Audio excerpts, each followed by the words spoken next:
Hey students, welcome to the Sun Academy. इस video में हम डिस्कस करेंगे डीएनए रेप्लिकेशन और ये बहुत ही इंपॉर्टेंट टॉपिक है क्रोमोसोम एंड डीएनए के चैप्टर का। इस डीएनए के रेप्लिकेशन के टॉपिक में आज हम डिस्कस करेंगे कि डीएनए रेप्लिकेशन क्या होती है और किस तरह से होती है। इसका पूरा प्रोसेस तो हम बाद में पढ़ेंगे, लेकिन कुछ मॉडल्स हमारे पास जो दिए गए हैं कि किस तरह से सजेस्ट किया गया है इस डीएनए रेप्लिकेशन को, और ये हम डिस्कस करेंगे इस वीडियो में। और जो सेमी कंजर्वेटिव मॉडल है उसको एक्सप्लेन करेंगे इस वीडियो में। तो आइए स्टार्ट करते हैं। इससे पहले अगर आपको डीएनए का जो Watson and Crick model of DNA अगर आपको नहीं पता तो ये आप जाके फर्स्ट ईयर से पढ़ के आएँ, क्योंकि डीएनए का जो स्ट्रक्चर है वो आपके लिए समझना बहुत ही इम्पोर्टेंट है। और सेकेंड ईयर में इसकी कोई बात नहीं की गई है। सेकेंड ईयर के अंदर आपके पास डीएनए का स्ट्रक्चर मौजूद नहीं है, क्योंकि वो फर्स्ट ईयर के अंदर ही डिस्कस किया गया था। तो अब यहाँ पर Watson and Crick model of DNA कहता है कि डीएनए के अंदर दो हेलिक्स होते हैं, और ये हेलिक्स आपको पता है न्यूक्लियोटाइड्स के बने होते हैं। और इनके अंदर जो है हमारे पास नाइट्रोजिनस बेसिस लगे होते हैं, और नाइट्रोजिनस बेसिस जो है वो आपस में पेयरिंग करते हैं, आपस में बॉन्ड बनाते हैं, और वो बॉन्ड एक्चुअली हाइड्रोजन बॉन्ड होते हैं, आपको पता है। तो इस तरह से ये यहाँ पर जो बॉन्ड होते हैं, पेयरिंग जो होती है नाइट्रोजिनस बेसिस की वो स्पेसिफिक होती है। किस तरह से कि चार जो नाइट्रोजिनस बेसिस आपको मिलते हैं, एक है एडेनिन, थायमिन, साइटोसिन और ग्वानिन। तो यहाँ पर एडेनिन जो होगा वो हमेशा थायमिन के साथ बॉन्ड बनाता है, जबकि साइटोसिन जो है वो हमेशा ग्वानिन के साथ बॉन्ड बनाता है। तो अगर एडेनिन होगा इस साइड पे तो सामने वाले पे हमारे पास क्या होगा, थायमिन होगा। अगर यहाँ पर थायमिन होगा तो सामने वाले पे एडेनिन होगा। तो इस तरह से ये आपस में क्या करेंगे, बॉन्ड बनाएंगे, और इनकी स्पेसिफिक पेयरिंग होती है। और ये जो है इनकी जो सीक्वेंस है पेयर वाली वो बहुत ही सिग्निफिकेंट्स है, क्योंकि वो बेस पेयरिंग के रूल जो होते हैं वो फॉलो करते हैं। बेस पेयरिंग रूल क्या है कि एडेनिन जो है वो हमेशा थायमिन के साथ बॉन्ड बनाएगा, और साइटोसिन जो है वो हमेशा ग्वानिन के साथ बॉन्ड बनाएगा। तो ये जो पेयरिंग है इन दोनों की ये हमेशा फॉलो होती है इनके रूल के अंदर। डीएनए के अंदर हमेशा ये स्ट्रक्चर फॉलो होता है। तो यहाँ तक बात आपको समझ में आ गई। उसके बाद इन्होंने जो है जब अपना क्लासिक पेपर इन्होंने पब्लिश किया, तो वाटसन एंड क्रिक इन्होंने कहा कि ये जो रूल है पेयरिंग का, ये रूल हमारे पास बहुत ही स्पेसिफिक है। ये पेयरिंग जो है ये स्पेसिफिक है, क्योंकि इससे ही हमारे पास अगर हमें जो है डीएनए का एक स्ट्रैंड दिया जाए तो हम उसका जो है आगे वाला जो स्ट्रैंड है वो हम खुद पता लगा सकते हैं। क्योंकि यहाँ पर अगर एडेनिन होगा तो सामने हम थायमिन रख देंगे, अगर यहाँ पर ग्वानिन होगा तो सामने साइटोसिन रख देंगे, यहाँ पर साइटोसिन होगा तो आगे हम क्या रख देंगे, ग्वानिन रख देंगे। तो इस तरह से हम मतलब दो स्ट्रैंड जो है वो आपस में कॉम्प्लीमेंट्री होते हैं, और ये मैकेनिज़्म के अंदर क्या होते हैं, कॉपी करते हैं एक दूसरे को।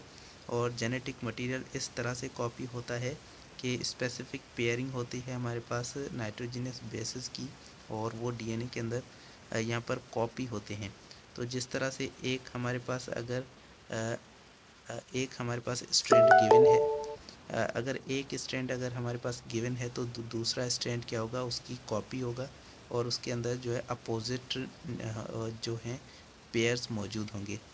तो ये जो रिप्लिकेशन है डीएनए की, इसमें क्या करते हैं, एग्जैक्ट जेनेटिक मटेरियल जो है वो कॉपी किया जाता है। जो भी जेनेटिक मटेरियल होगा, जो भी सीक्वेंस होगी पेयरिंग की, जो पेयर्स होंगे बेस पेयर, उनकी जो सीक्वेंस होगी वो सारी सीक्वेंस कॉपी होगी, पूरा मैकेनिज़्म कॉपी होगा, और सारी एग्जैक्ट कॉपी बन जाएगी डीएनए की। उसी डीएनए के जैसा एक और नया डीएनए बन जाएगा।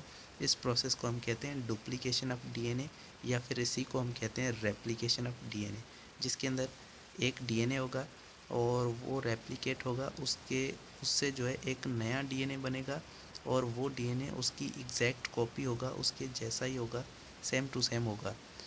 और ये जो प्रोसेस होता है डीएनए रेप्लिकेशन का, ये सेल साइकिल के अंदर इंटरफेस के अंदर आपको मिलता है। सेल डिवीजन से पहले वाला जो फेज़ आता है पूरा इंटरफेस, जिसको प्रिपरेटरी फेज़ कहा जाता है, जिसके अंदर सेल ग्रो होता है, उसके भी इस फेज़ के अंदर इंटरफेज़ के भी आपके पास जो है वो कुछ फेजेस होते हैं, जैसे S phase, G1 phase, G2 phase. तो एस फेज़ के अंदर जो है ये डीएनए की रेप्लिकेशन होती है। अब यहाँ पर हम पढ़ने वाले हैं डीएनए रेप्लिकेट कैसे होता है, सेल जो है इन्फॉर्मेशन को कॉपी कैसे करते हैं, और डीएनए जब रेप्लिकेट होता है तो किस तरह से बेस पेयरिंग के रूल्स जो है वो फॉलो होते हैं, डीएनए किस तरह से बेस पेयरिंग रूल्स को फॉलो करता है। ये सारी चीज़ हम यहाँ पर अंडरस्टैंड करेंगे। The two strands are complementary. दो स्ट्रैंड जो होते हैं डीएनए के, आपको पता है डीएनए के दो स्ट्रैंड होते हैं, और ये दोनों स्ट्रैंड क्या होते हैं, कॉम्प्लीमेंट्री होते हैं एक दूसरे से। कॉम्प्लीमेंट्री का मतलब ये है कि जैसे एक यहाँ पर हमारे पास शेप है, इसके कॉम्प्लीमेंट्री एक शेप होगी जो कि इस शेप के अंदर फिक्स हो जाए। तो एक दूसरे के अंदर फिक्स होने वाले इसके स्ट्रैंड होंगे। मतलब आपको पता है यहाँ पर अभी हमने बताया कि जो बेस पेयरिंग है वो स्पेसिफिक होती है, एडेनिन थायमिन के साथ साइटोसिन ग्वानिन के साथ पेयर करता है।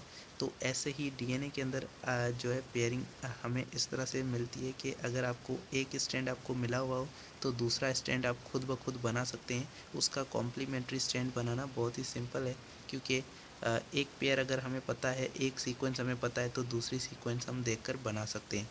तो ये स्ट्रैंड जो होंगे एक दूसरे के कॉम्प्लीमेंट्री होंगे। Each have information to reconstruct other. हर एक, अगर हमें एक मिली हुई हो तो हम दूसरी को रिकन्स्ट्रक्ट कर सकते हैं, मतलब एक के अंदर दूसरी स्ट्रैंड को बनाने की इन्फॉर्मेशन मौजूद है। यहाँ पर थायमिन होगा तो हम एडेनिन लगा देंगे, यहाँ पर ग्वानिन होगा तो साइटोसिन, यहाँ पर एडेनिन होगा तो यहाँ पर थायमिन। तो मतलब एक स्ट्रैंड के अंदर दूसरी स्ट्रैंड को बनाने की इन्फॉर्मेशन मौजूद है। तो एक स्ट्रैंड अगर गिवन हो तो दूसरी को हम बना सकते हैं।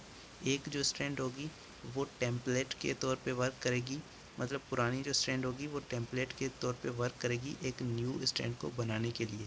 तो एक स्ट्रैंड हेल्प करती है दूसरी स्ट्रैंड को बनाने के लिए, और इसके अंदर जो है एंजाइम्स भी फंक्शन करते हैं, एंजाइम्स भी वर्क करते हैं। ये खुद ब खुद नहीं होगा ये प्रोसेस, इसके अंदर एंजाइम्स फंक्शन करेंगे। अब यहाँ पर ये कुछ जो इमेजेस हैं इनको हम बाद में देखेंगे। पहले हम नीचे मॉडल्स को स्टडी करते हैं, उसके बाद ये आपको समझ में आएंगी। Models of DNA replication.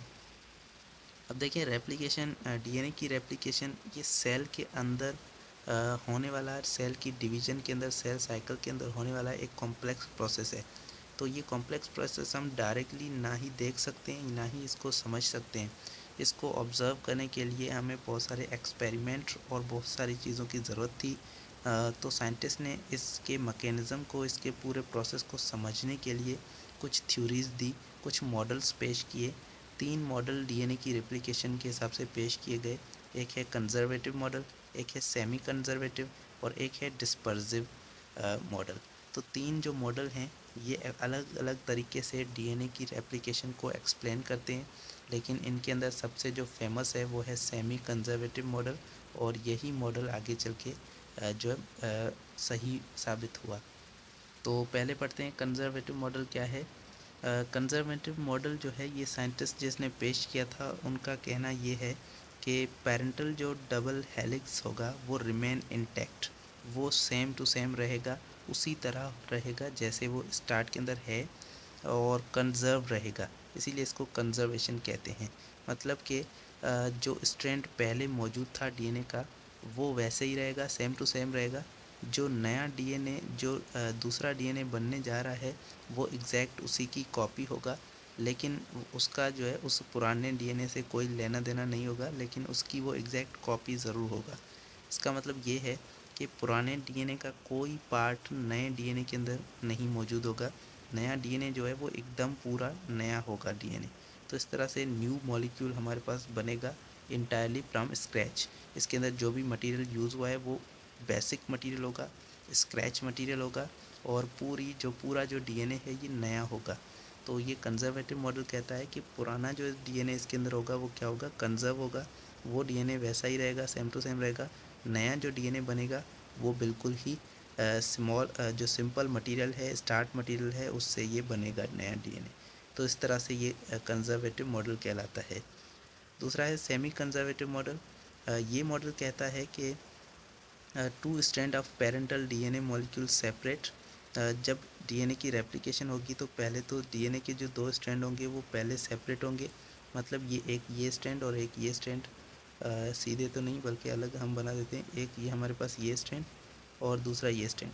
तो ये डीएनए पहले खुल जाएगा, इसके 2 स्ट्रैंड आपको दिखेंगे और जब ये 2 स्ट्रैंड बन जाएंगे उसके बाद क्या होगा, each function as a template for synthesis of the new complementary stand.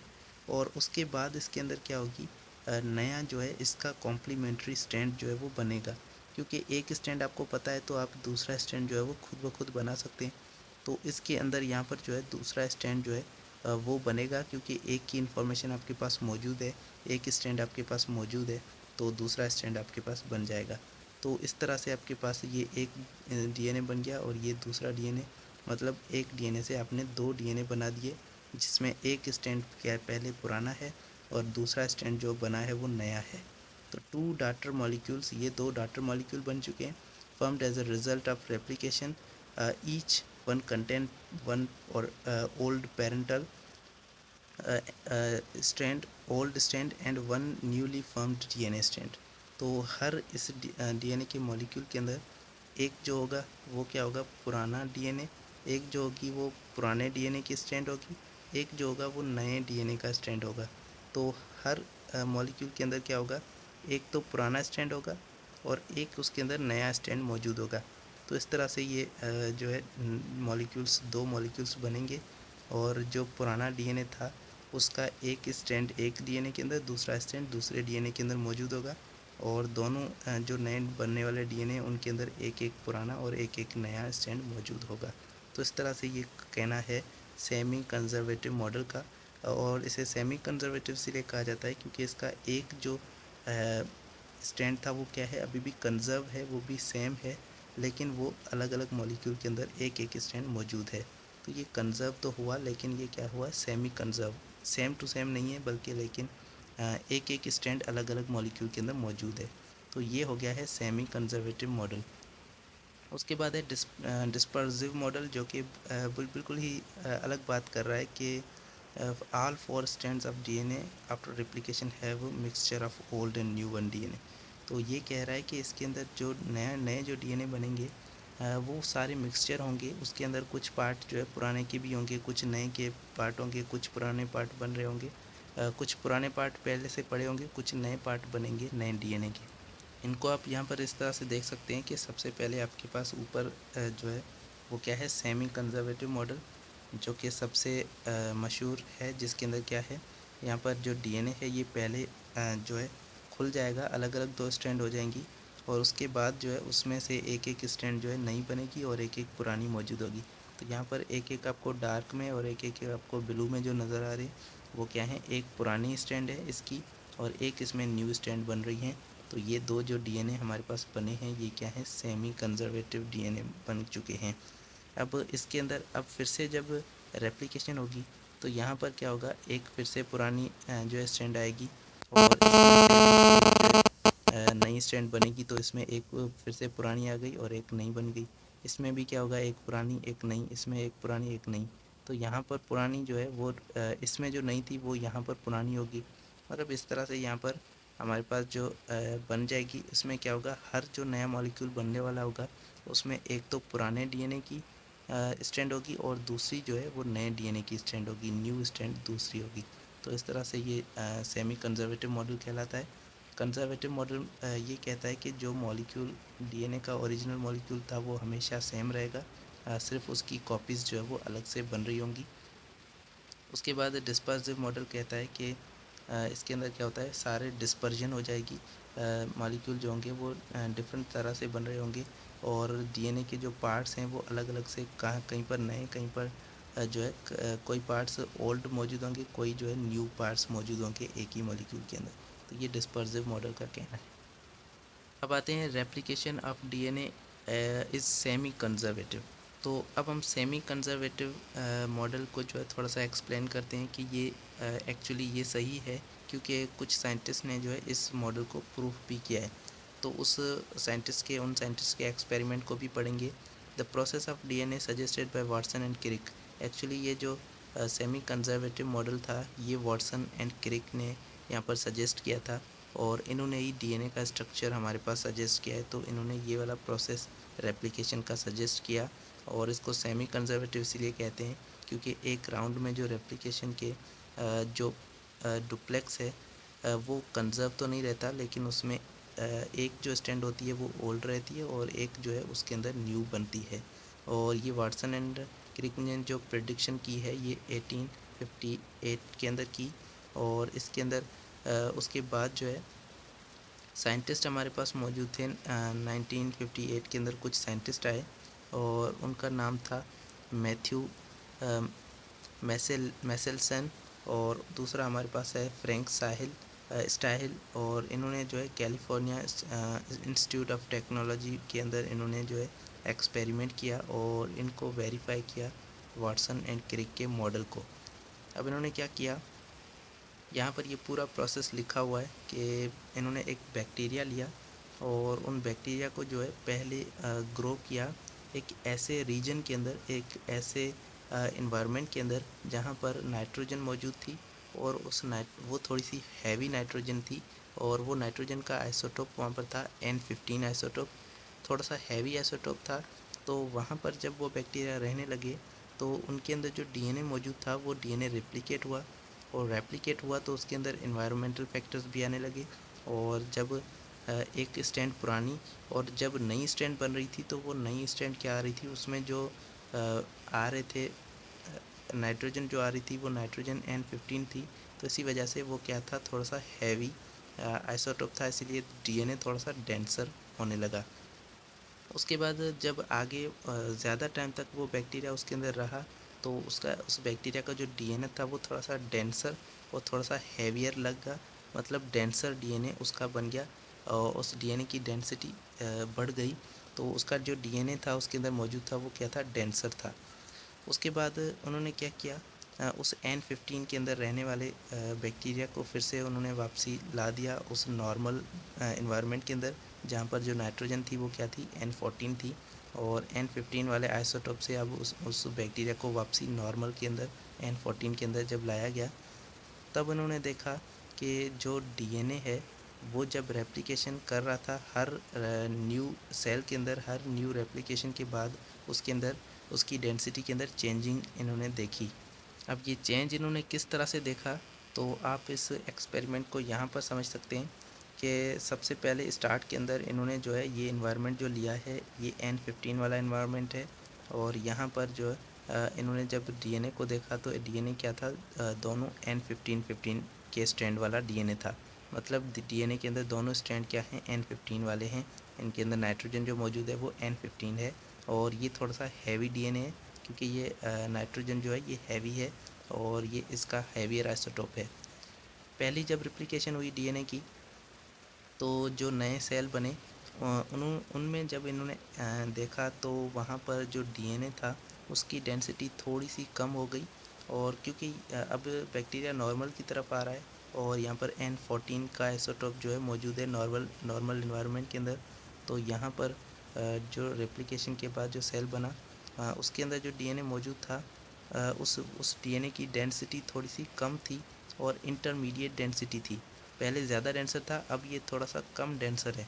तो इसका मतलब है कि यहाँ पर जो है N15 और N14 के दोनों स्ट्रैंड जो है वो मौजूद हैं, मतलब कि एक स्ट्रैंड N15 वाला है जो कि पहले मौजूद था, और एक जो नया बना है वो N14 वाला है।